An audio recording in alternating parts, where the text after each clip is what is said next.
Bismillahirrahmanirrahim. Assalamualaikum warahmatullahi wabarakatuh.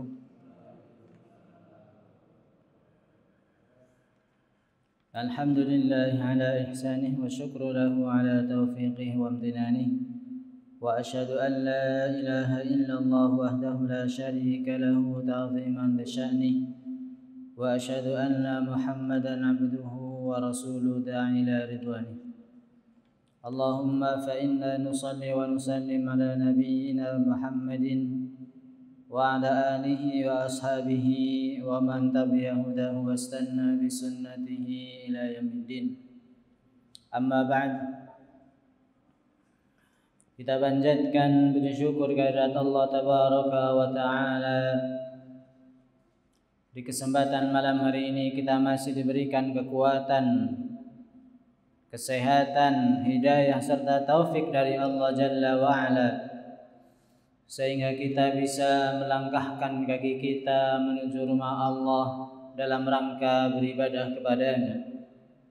Kita berharap semoga Allah Tabaraka wa Ta'ala berkenan memberikan kepada kita ilmu yang bermanfaat sehingga bisa kita amalkan sebagai bekal menghadap Allah Jalla wa'ala. Amin ya rabbal alamin.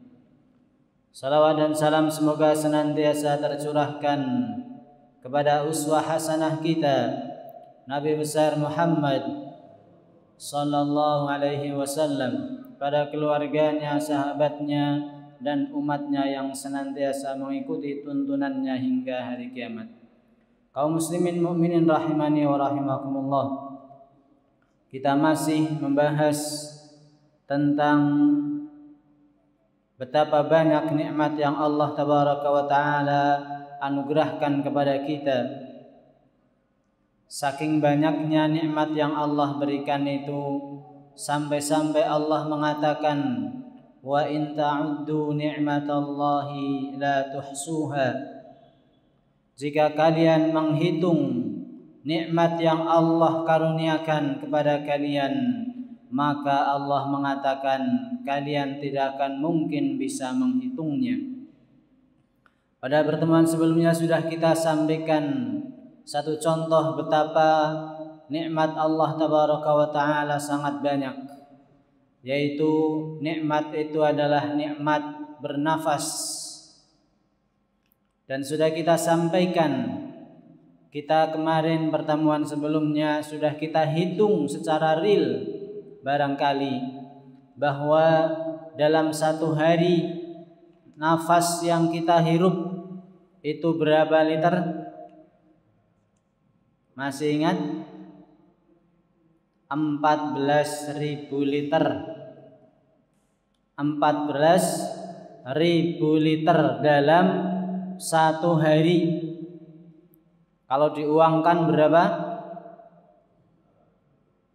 Berapa? 27 juta. Itu berapa hari? Satu hari, Pak. Cung, yang gajinya sehari 27 juta. Ada ngacung? Satu hari 27 juta. Nah, ini berdasarkan penelitian ya yang kemarin kita sampaikan. Kalau satu bulan berarti kali 30 berapa tuh? 27. Berapa? Banyak. Ya sekitar berapa tuh? 27 kali 3 berapa? 181 ya. 81 juta.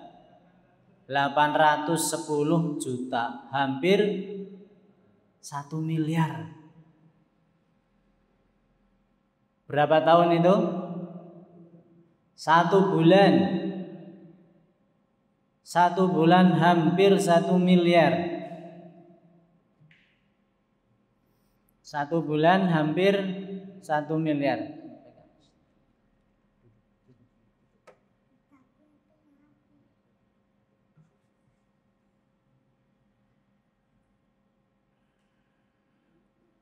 Ini berbicara nafas saja.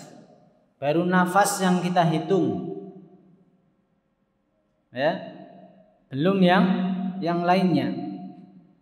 Maka kemarin kita contohkan tentang cerita dari seorang kakek yang sudah tua, ya kakek yang masih tua ya. Seorang kakek yang sudah tua 3 hari tidak bisa buang air kecil. Sampai kemudian akhirnya karena sudah nggak kuat, kepengin pipis tapi nggak bisa keluar. Maka kemudian datang ke dokter, akhirnya diputuskan oleh dokter harus operasi. Begitu selesai operasi ternyata memang langsung bisa keluar. Akhirnya dirawat sampai selesai. Ketika selesai bilnya diserahkan, berapa kemarin? 10 juta. Maka ketika tagihan itu diberikan kepada sang kakek itu kemudian spontan menangis.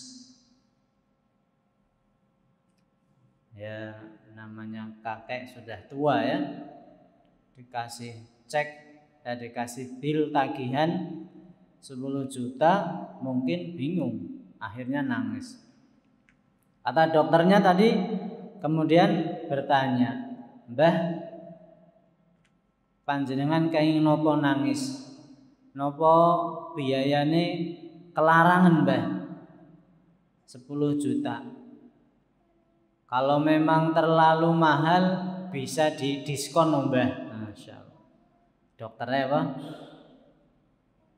Ya, dokternya simpati lah ya, apian dokternya. Kalau memang kemahalan harganya, Mbah, nanti kita bisa turunkan, Mbah, harganya. Maka kata kakek tadi sambil menangis, dia mengatakan, "Pak dokter, saya menangis itu bukan karena melihat angka 10 juta. Ya, ini memang mahal terus terang, ya. Tetapi yang menyebabkan saya nangis bukan karena mahalnya ini, bukan karena 10 jutanya, bukan karena saya tidak bisa bayar atau apa. Bukan karena itu, Pak dokter," kata Mbah ini, "yang menyebabkan saya menangis adalah karena saya teringat selama 70 tahun. Selama 70 tahun saya bisa pipis dan saya tidak pernah ditagih. Saya tidak pernah diberikan tagihan oleh Allah biayanya berapa. Kalau 3 hari 10 juta, 70 tahun berapa juta nih kok?" Ya, puyeng ya, ngitungnya wae puyeng, meneh apa? Meneh bayar ya. Bisa dibayangkan. Maka sang kakek ini menangis. Baru 3 hari saja tidak bisa pipis, uring-uringan, sakit luar biasa, sampai akhirnya operasi. Begitu operasi dirawat selesai, bayarnya 10 juta. Lah ini kata Mbah ini tadi, 70 tahun saya normal-normal saja pipis dan Allah tidak pernah menagih saya. Maka bisa dihitung tuh.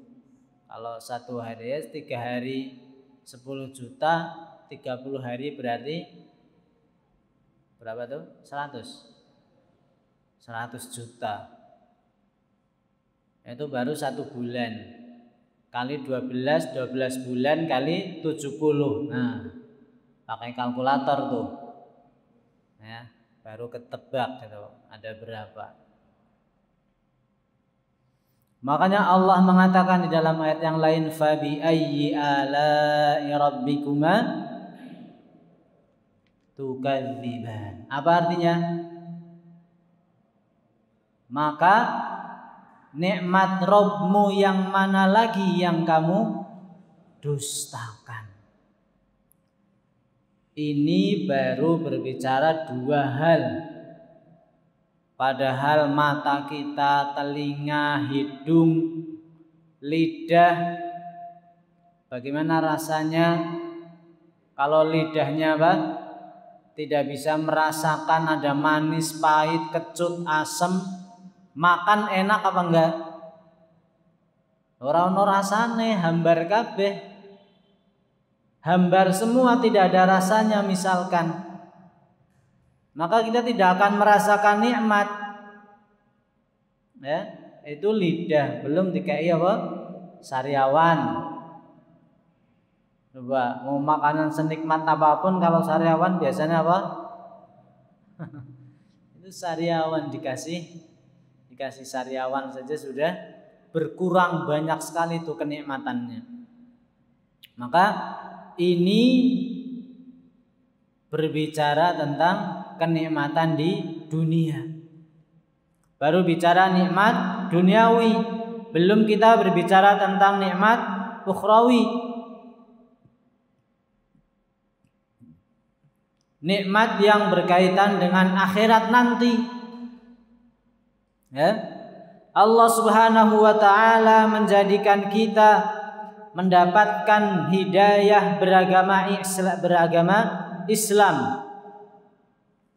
Jenengan sebelum lahir pernah minta enggak sama Allah, ya Allah jadikan saya Islam? Jenengan kelingan apa mboten? Apa malah enggak sadar? Enggak ingat? Ya. Allah berikan Islam sebagai nikmat yang sangat besar. Coba bayangkan, ya, sama-sama orang berbuat baik sama. Yang satu Islam, yang satu non Muslim, sama berbuat baik. Ada orang perlu bantuan ditolong, ada orang membutuhkan pinjaman dipinjami. Baik, sama-sama baik. Tapi karena yang satu Islam, yang satu bukan, yang mendapatkan balasannya yang mana? Islam. Yang dapat balasannya yang Islam. Maka Islam adalah nikmat yang sangat besar. Kita tidak pernah meminta kepada Allah, ya Allah lahirkan saya dalam kondisi Islam, lahirkan saya dari rahim seorang ibu yang beragama Islam. Kita tidak pernah minta kepada Allah, tapi Allah berikan kepada kita. Sehingga susah payah kita, susah payah panjenengan itu ada balasannya di hadapan Allah Subhanahu wa taala. Panjenengan susah payah, berat menjalankan syariat ini tidak gampang. Berat. Puasa, kita Islam, orang Islam, siang hari menahan lapar, menahan haus. Orang lain yang non muslim, mereka nikmat saja makan dengan enaknya. Berat. Tapi Allah siapkan balasannya di hadapan Allah kelak. Maka ini adalah nikmat yang terbesar. Kita tidak pernah meminta kepada Allah, tetapi Allah berikan nikmat ini kepada kita. Allah anugerahkan nikmat ini kepada kita, sehingga susah payahnya kita akan mendapatkan balasan dari Allah Subhanahu wa taala berupa pahala, yaitu dengan pahala itu akan menyebabkan kita masuk ke dalam surganya Allah Tabaraka wa taala. Makanya pernah suatu ketika, dan kisah ini mungkin terkenal ya, bagaimana Khalifah Umar Ibn Khattab radhiyallahu taala anhu ketika beliau menuju ke Palestina untuk menerima kunci penyerahan kota Palestina yang dulunya dikuasai oleh orang-orang ahli kitab, orang-orang Nasrani. Pemimpin Nasrani waktu itu mengatakan, saya akan memberikan kunci ini tapi langsung kepada pemimpin kalian, yaitu pemimpin tertinggi, khalifah. Maka datanglah Umar bin Khattab radhiyallahu taala anhu. Maka beliau melewati masuk ke dalam kota Palestina, dan di sana beliau melihat ada rahib-rahib yang beribadah. Beliau sering keliling, sering melihat ada rahib-rahib yang mereka sedang beribadah. Maka saat itu kemudian Khalifah Umar bin Khattab menangis.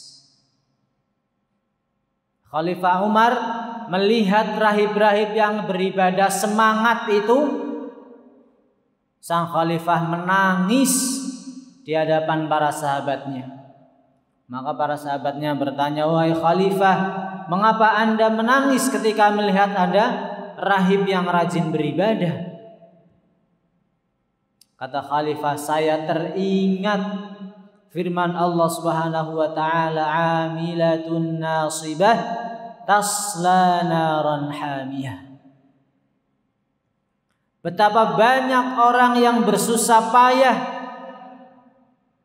beramal, beribadah menurut keyakinannya benar, menurut keyakinannya akan memberikan manfaat kepada dirinya, tapi Allah kemudian mengatakan tasla naran hamiyah.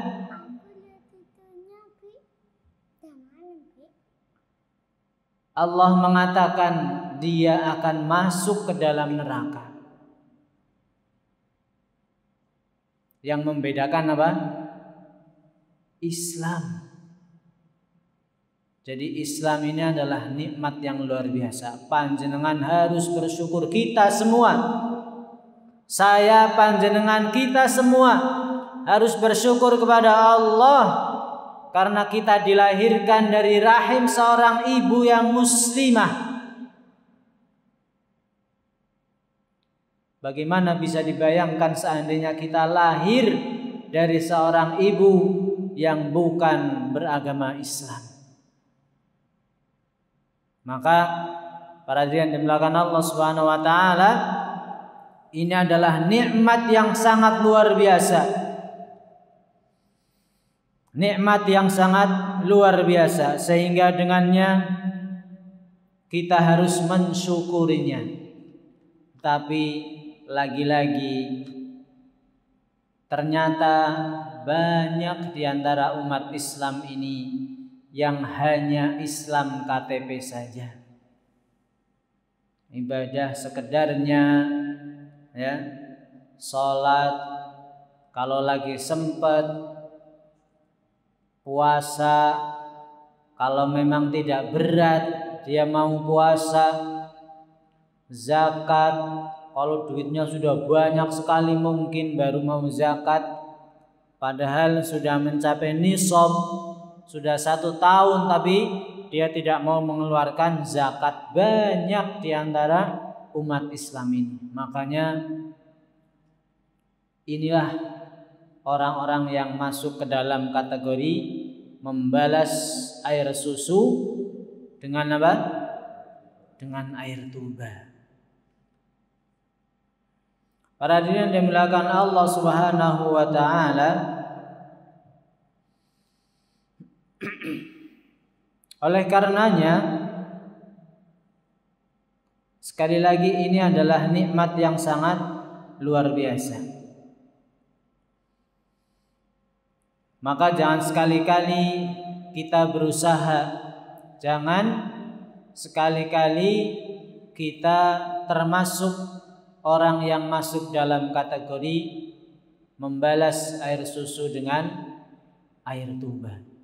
Nikmat yang Allah berikan kepada kita, nikmat penglihatan, pendengaran, sebaiknya kita manfaatkan untuk beribadah kepada Allah Subhanahu wa taala.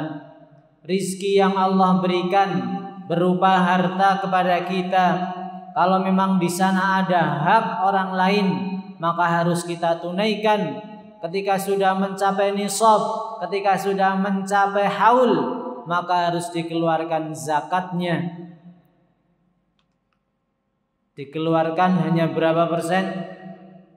Zakat berapa persen? 2,5%. Banyak apa sedikit? Ya tergantung Pak Ustadz.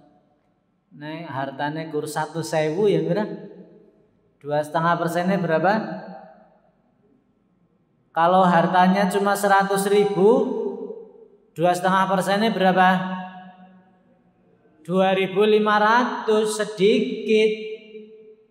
Tapi kalau hartanya 1 miliar, berapa 2,5%? 25 juta. Kathah no mboten? Ya 20 juta ya akeh. Banyak 20 juta itu. Sehingga ada orang yang kalau masih sedikit dia mau mengeluarkan zakatnya, tapi kalau sudah banyak apa? Eman-eman. Jadi tidak mesti ya saya zakatnya nanti kalau sudah kaya raya, belum tentu itu. Karena ketika sudah kaya raya tidak mesti itu. Bahkan bisa jadi ketika dia mengatakan saya mau zakat, mau infak, mau sedekah kalau sudah kaya, bisa jadi itu diantara tanda bahwa dia tidak akan mengeluarkan itu. Tidak usah bicara zakat ya, infak atau sedekah saja. Kalau infak atau sedekah nunggu kaya, ketika dia kaya belum tentu. Karena bisa jadi apa? Dia merasa masih kurang. Padahal orang lain melihatnya sudah kaya, tapi dia sendiri merasa apa? Masih belum. Ada enggak kira-kira orang merasa saya sudah kaya? Ada mungkin sedikit. Biasanya kalau ditanya, wah masya Allah, panjenengan kok rumahnya besar ya, mobilnya masya Allah, kaya sekali. Biasanya jawabannya apa? Apa? Jere sopo. Kuwi kan kabeh kredit. Berarti urung kaya, kabeh kredit. Nah, alibi dan sebagainya. Para hadirin dimuliakan Allah Subhanahu wa taala. Ada kisah di zaman dahulu ya.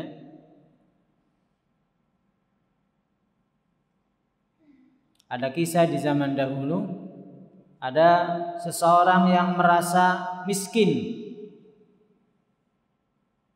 Orang ini datang kepada seorang alim. Kata orang miskin itu, ya bahasa kita ya, ya Allah Pak Ustadz, dari dulu sampai sekarang kok saya miskin terus ya. Padahal ibadah ya tak lakukan, sholat tak usahakan di awal waktu, puasa semampu saya puasanya apa, tapi puasa sunnah saya berusaha, kemudian sedekah, infak ya saya keluarkan. Tapi kok kenapa dari dulu sampai sekarang miskin terus ya? Bahkan keluarga saya miskin-miskin semua. Bapak ibu saya miskin, paman dan bibi saya miskin, bahkan kakek buyut saya juga miskin padahal mereka kayaknya rajin ibadah. Tapi kok kayaknya nggak pernah kaya saya ini dari dulu. Kalau panjenengan ditanya begitu jawabannya gimana, Pak? Panjenengan tahu nggak orang ini salah? Apa menurut panjenengan benar?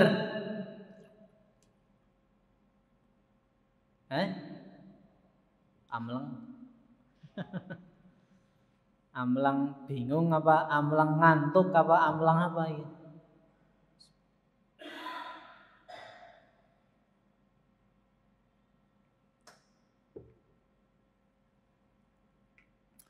Kalau ada orang yang mengaku miskin, benar nggak pernyataan ini? Tidak, yakin? Yakin nggak ini? Coba yang merasa miskin siapa? Ada nggak? Ada yang merasa miskin nggak? Aku ngibadah rajin, usaha ya kuat, tapi kok uripku rekasa temen ya. Uripku susah banget nih. Nah, ada yang pernah berpikiran begitu? Ada ya? Banyak mungkin, tapi semoga tidak di sini ya. Ini ucapan yang tidak benar. Terus bagaimana menjawab pertanyaan orang ini menurut panjenengan? Gimana, Pak? Saya tak mendengarkan, coba. Tak mendengarkan saja. Gimana kira-kira jawabnya?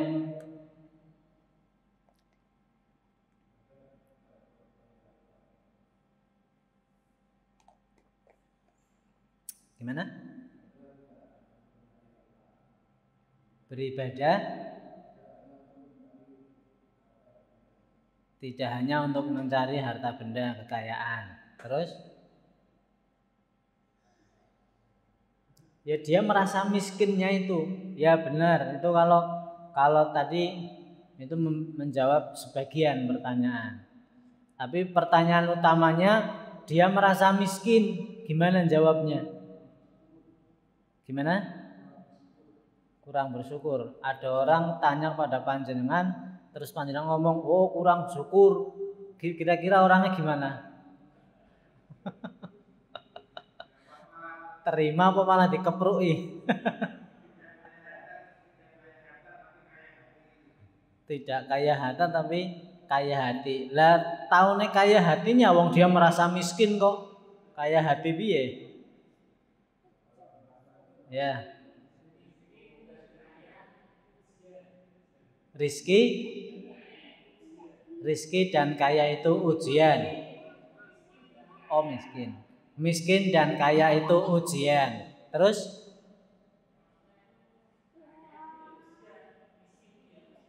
Ya. Berarti mengiyakan kalau orang itu miskin.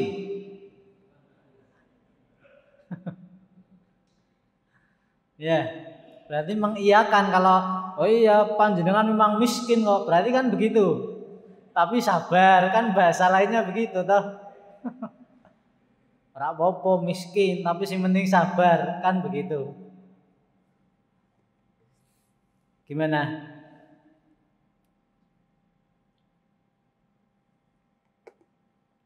Masih ya? Masih kurang. Oke, tapi masih kurang. Gimana? Masih ada?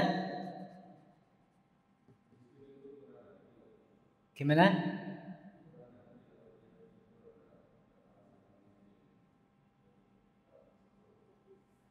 Berarti dia hatinya miskin.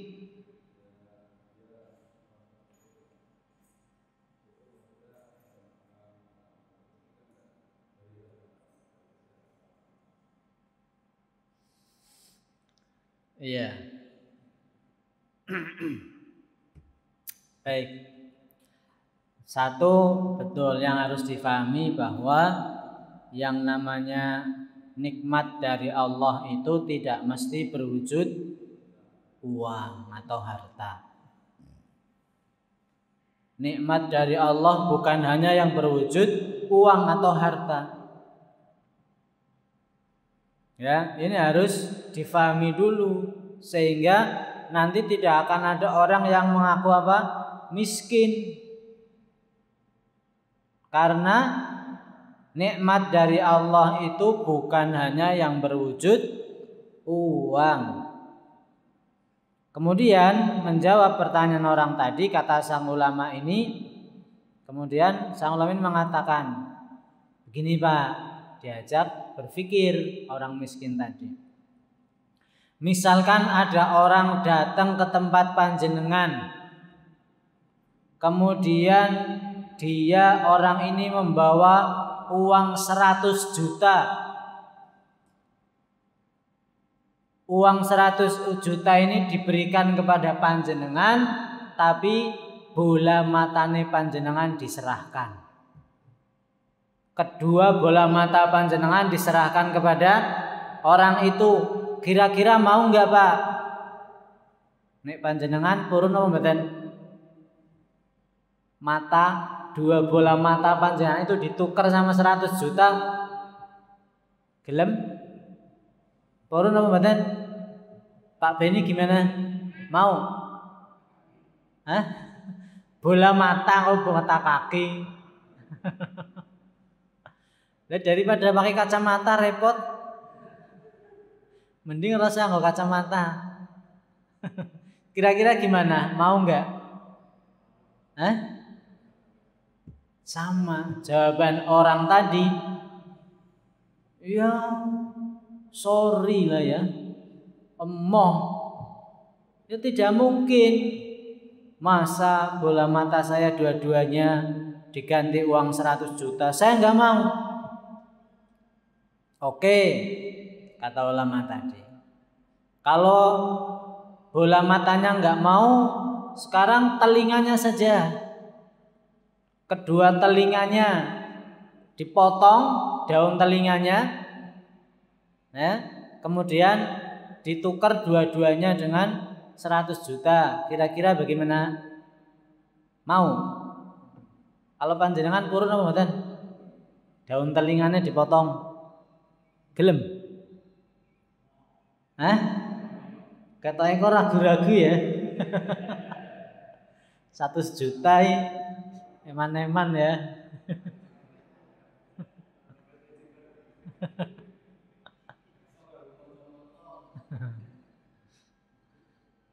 Kan di iso krungu to, sing penting to. Kata orang ini nggak mau sama. Ya sudah, kalau nggak mau sekarang gini, 100 jutanya diganti dengan ginjal. Bagaimana ginjal? Mau? Sekarang banyak ya orang jual ginjal. Dan harganya berapa? Murah. Tahu? Pak Gonto tahu harganya? Hah? Nggak tahu? Ya memang harus nggak tahu. Kalau tahu malah nanti khawatir apa?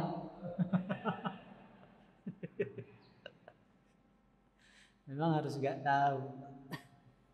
Ada, tapi kalau karena apa? Karena jika kalau misalkan dijual satu kan masih apa? Masih ada satu.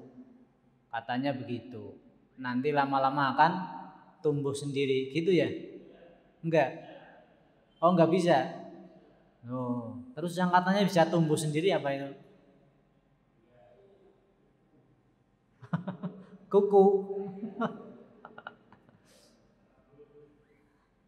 Kuku rambut ya bisa tumbuh sendiri. Kata orang miskin ini tetap enggak mau, ditukar dengan yang lain tetap enggak mau. Padahal berapa itu? 100 juta. Tangan enggak mau, kaki tetap enggak mau. Dapat 100 juta tapi apa? Kakinya buntung ya percuma. Ya, enggak bisa menikmati.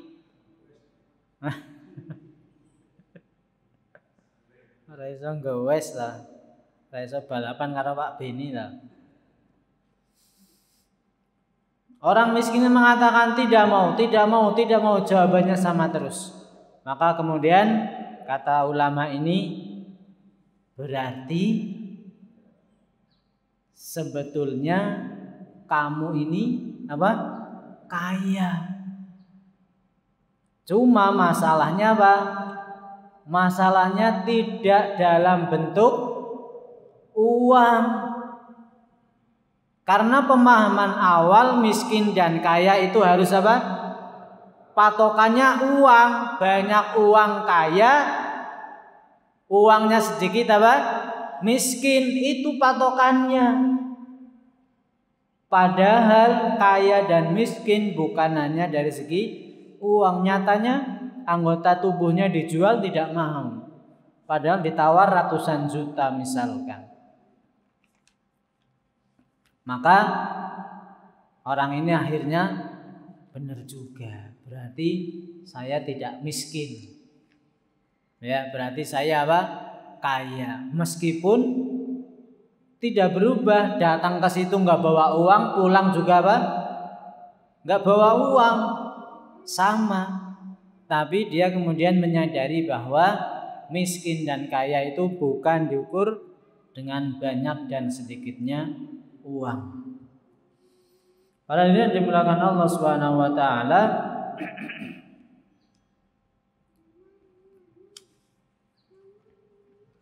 kita sama-sama yakin bahwa anggota tubuh yang Allah berikan kepada kita adalah nikmat dari Allah Subhanahu wa taala. Mata yang Allah berikan kepada kita adalah nikmat yang diberikan oleh Allah Subhanahu wa taala. Tetapi sayangnya sekali lagi banyak di antara kita melakukan hal yang sering dilakukan, membalas susu dengan air tuba.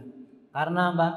Mata yang Allah berikan ini ternyata kita gunakan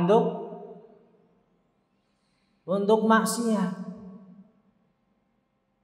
Coba panjenengan jujur, kalau ada cewek, ada wanita masih muda, cantik, biasanya pandangannya panjenengan ngetut ke apa meneng ae?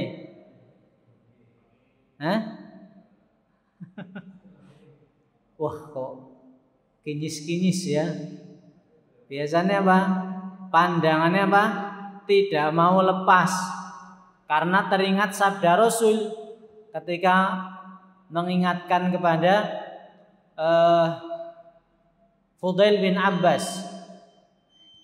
Ketika sedang tawaf, Fudail bin Abbas kemudian lagi tawaf tanpa sengaja melihat wanita cantik. Dan itu ada Rasul sedang di sampingnya. Maka kemudian kepalanya Fudail bin Abbas ini oleh Rasul diapakan? Dipalingkan, bukan di ngene ke ya. Bukan sampai putus, enggak. Begini dipalingkan supaya tidak melihat kepada wanita cantik itu. Rasul mengatakan lakal ula wa laisa lakas tsaniyah. Yang pertama itu adalah hadiah dari Allah, tapi jangan diteruske yang kedua, ketiga dan sebagainya. Yang pertama itu rezeki, masya Allah. Lihat, wah, urung mantep deloki meneh, masya Allah. Nambah pindho tambah meneh, masya Allah. Atau disiasati apa? Dia ingat sabda Rasul, pandangan pertama. Berarti kemudian apa? Deloki terus. Lah iki nek simak pandangan pertama, urung kedep, wis deloki terus. Pak Haji nih bikin ini. Ada banyak, jadi disiasati. Padahal mata yang Allah berikan ini adalah nikmat dari Allah Subhanahu wa taala, dan sangat mudah bagi Allah Subhanahu wa taala untuk mencabut nikmat yang Allah berikan. Ya, kaki kita yang dipakai untuk maksiat, tangan yang dipakai untuk maksiat, pandangan, penglihatan, pendengaran, ya, itu sewaktu-waktu bisa diambil oleh Allah Subhanahu wa taala, sangat mudah. Tetapi kenapa Allah tidak segera mencabut Allah karena masih sayang dengan kita. Biar kita berbuat maksiat, semoga dia mau bertaubat kepada Allah, semoga dia mau kembali kepadaku. Allah rahmatnya luar biasa. Wasi'at sabaqat rahmati ghadabi. Kata Allah, yang didahulukan itu rahmatnya dulu, kasih sayangnya. Berikan kesempatan 1, 2, 3, berkali-kali masih diberikan kesempatan. Sampai akhirnya memang dia sudah tidak mau, ya sudah. Akhirnya di khatamallahu ala qulubihim, dicap, dikunci hatinya, mati, sehingga dia sudah akhirnya isinya maksiat. Dan ini sekali lagi tentu kita harus ingat bahwa setiap yang kita lakukan akan dicatat oleh 2 malaikat dan nanti di hadapan Allah akan dipertanggungjawabkan sebagaimana dalam surat Al-Kahfi ayat 49. Wa wudi'al kitab fataral mujrimina mushfiqina mimma fihi wa yaquluna ya wailatana ma li hadzal kitabi la yughadiru saghiratan wala kabiratan illa ahsaha. Pada hari kiamat nanti buku catatan itu akan dibeberkan, diperlihatkan kepada manusia. Orang-orang yang banyak maksiat itu ketakutan, merasa khawatir melihat buku catatan amal dia, dan mereka mengatakan, ya wailatana ma li hadzal kitab. Kitab apa ini? Masa semuanya ditulis, baik yang besar maupun yang kecil, semuanya ditulis dan tidak terlewatkan sedikit pun. Mau yang baik, mau yang jahat, semuanya akan ditulis di hadapan Allah Subhanahu wa taala. Kita akan mempertanggungjawabkannya kelak. Semoga Allah Subhanahu wa taala membimbing kita, menjaga keistiqomahan kita di jalannya, agar sewaktu-waktu kita dipanggil ke hadapan Allah, kita dalam kondisi husnul khatimah. Amin ya rabbal alamin. Saya kira ini yang bisa kita sampaikan di kesempatan kali ini. Mudah-mudahan yang singkat ini bisa memberikan manfaat. Subhanakallahumma wa bihamdik wa asyhadu an la ilaha illa anta astaghfiruka wa atubu ilaik. Wa afu minkum. Assalamualaikum warahmatullahi wabarakatuh.